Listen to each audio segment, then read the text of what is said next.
Bonjour la famille, j'espère que vous allez tous bien. Si vous êtes nouveau, n'oublie pas de vous abonner à la chaîne et activer la cloche des notifications. Merci. La famille, le deux poids, deux mesures. La France, l'Allemagne et le Royaume-Uni, ajoutant les États-Unis, annoncent des sanctions contre l'Iran pour avoir livré des missiles à la Russie, alors que des armes sont livrées à Israël pour bombarder des innocents. Et là, c'est considéré comme légitime. Le soutien aux terreaux dans le Sahel est légitimé parce qu'ils les appellent des rebelles, des séparatistes.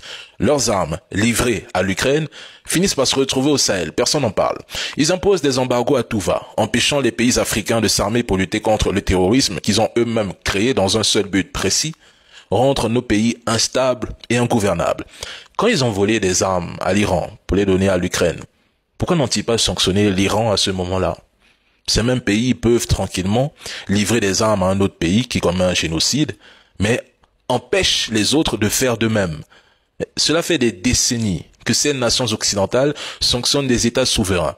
Quand allons-nous à notre tour les sanctionner? Voyez-vous le deux poids, deux mesures de cette situation?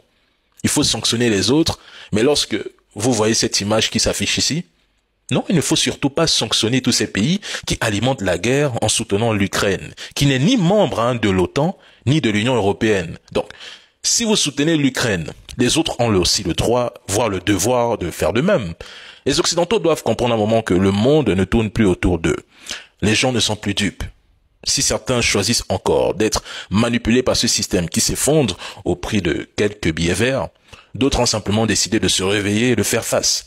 La CIA a provoqué combien de coups d'État en Afrique et même dans le monde? Qui les a sanctionnés? Personne.